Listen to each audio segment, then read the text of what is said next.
গেছে কয়বার?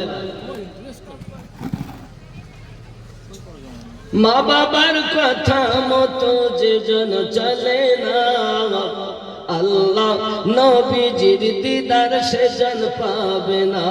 হায়রে আল্লাহ নবীজির দিদার সে জন পাবে না। মা বাবার কথা মতো যে জন চলে না, আল্লাহ নবীজির দিদার সে জন পাবে না। মা বাবা অতি আপন, দিন থাকিতে করো যতন। মা বাবা অতি আপন, দিন থাকিতে করো যতন। তিন কথার সাথী পাইয়া ভুলে যেও না, আল্লাহ নবীজির দিদার সেজন পাবে না। হায়রে মা বাবার কথা মতো যে জন চলে না, আল্লাহ নবীজির দিদার সেজন পাবে না। বউ পেয়ে মা ভুলে গেছে, বউ পেয়ে মাও ভুলে গেছে, বাপও ভুলে গেছে। এরকম হালাত প্রত্যেক সংসার আছে না নাই? মাকেও দেখে না, বাপকেও দেখে না। কিন্তু আমার নবী বলেন, কোন সন্তান যদি মায়ের দিকে মায়ার নজরে একবার তাকায়, তো মাবরুর হজের সওয়াব তার নামায়ে আমলে লিপিবদ্ধ হয়। আমি আমিনুদ্দিন কাবায় গেলাম, কাবা তোয়াফ করলাম, যেখানে 1 রাকাত নামাজ পড়লে 1 লক্ষ রাকাতের সওয়াব। সুবহানাল্লাহ। কাবার নিকটে 1 রাকাত নামাজ পড়লে সওয়াব কতটা? 1 লক্ষ। একবার সুবহানাল্লাহ বললে 1 লক্ষ বারের সওয়াব। কথা বুঝতে পেরেছেন? সেই কাবা তোয়াফ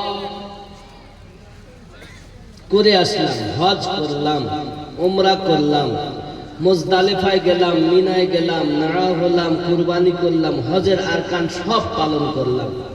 আমার হজ কবুল হতেও পারে, নাও গ্যারান্টি আছে যে কবুল হবে। কিন্তু কদমে মায়ের দিকে মায়ার নজরে যদি তাকাই, কবুল হজের সওয়াব। জোরে বল। এই বাপ মায়ের দিকে আমাদের কোনো খেয়াল নাই। বাবাজি আমার, আল্লাহর একজন নবী, নাম তার হযরত মুসা আলাইহিস সালাম।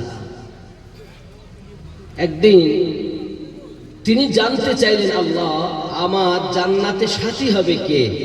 ফেরেশতা জিবরাইল আমিনকে আল্লাহ পাঠিয়ে দিলেন আর বললেন, আয় নবী মুসা, আপনার জান্নাতের সাথী হবে অমুক বাজারের একজন কসাই, যার নাম আব্দুল্লাহ ইবনে মুআফিক।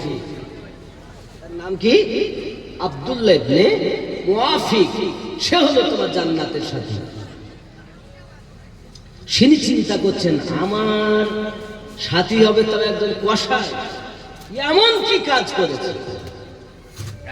আমার কথা বুঝতে পারছেন? মসজিদ তামিরের জন্যই হলো জলসা। আর এই মসজিদে ইবাদত করলে লাভ না লস? দেখো ইবাদতের জায়গা কোথায়? সব থেকে মসজিদ। বাজারে গিয়ে আমরা বেশি ইবাদত করি না, সময় বেশি দেই বাজারে। বাজারে গেলে নেকি হয় যদি আপনি সৎ নিয়েতে গিয়ে সালাম করে বাজার করি ফিরে আসেন। কিন্তু আমরা বাজারে গিয়ে কি করি? সব থেকে দুনিয়ার গল্প, পৃথিবীতে সব থেকে নিকৃষ্ট জায়গার নাম বাজার, আর উন্নত জায়গার নাম মসজিদ। এই যে মসজিদ আপনাদের, এই মসজিদ কিন্তু কিয়ামতের দিন গলবে না। এই মসজিদগুলো সব আপনার একের পর এক, একের পর এক আপনার কিনা যাবে। একজন মা দিয়েছে, তবে কোনো মাকে আমার এখানে আসতে দিবেন না, ওখান থেকে আপনারা নেন। কথা বুঝতে পেরেছেন? কোনো মাকে আমার কাছে আসতে দিবেন না। অনুরোধ আপনাদের কমিটির কাছে। একটি মা আমার 1000 টাকা দিয়েছেন। নারে তাকবীর, নারে রিসালাত, ইয়া রাসূলুল্লাহ, মাসলাকে আলা হযরত জিন্দাবাদ, দানকারী দাতাগণ, নারে তাকবীর। আপনাদের আওয়াজ মনে হচ্ছে এই মসজিদ চলবে না কেন? মসজিদ সব বগি হবে আর ইঞ্জিন হবে কাবা। জোরে বলে, খেয়াল করেন, খেয়াল। মসজিদ বলছে না সব বগি, আর সব বগি একের পর এক বগির সাথে বগি, মানে মসজিদের সঙ্গে মসজিদ লেগে একদম প্ল্যাটফর্ম হয়ে একদম কাবায় গিয়ে লেগে যাবে। কাবা হলো ইঞ্জিন, আর এই ইঞ্জিন টেনে নিয়ে যাবে। এখন বললো যা তোরা, তাহলে আল্লাহ যাবো কোথায়? আমাদেরকে যারা ভালোবেসেছে তাদেরকে দিলে তাই যাবো। আল্লাহ বলেন যা, তোদেরকেও জান্নাতে দিলাম, সাথে তোদেরকে যারা ভালোবেসেছে তাদেরকেও দিলাম। যদি বলুন না সুবহানাল্লাহ। বাবজি আমার, এখন এই মসজিদে আপনি একটি ইট দিয়েছেন, খেয়াল করুন। মসজিদে আপনি ইট কিনে এনেছেন যে ভাটা থেকে, ভাটা বলেন তো নাকি? আমার কথা কি বুঝতে পারছেন? অসুবিধা হচ্ছে না তো বুঝতে? ভাটা থেকে ইট এনেছেন, আপনি কিনে এনেছেন, এনে মসজিদে লাগিয়েছেন। আবার একই ভাটার ইট পায়খানা ঘর তৈরি করেছেন।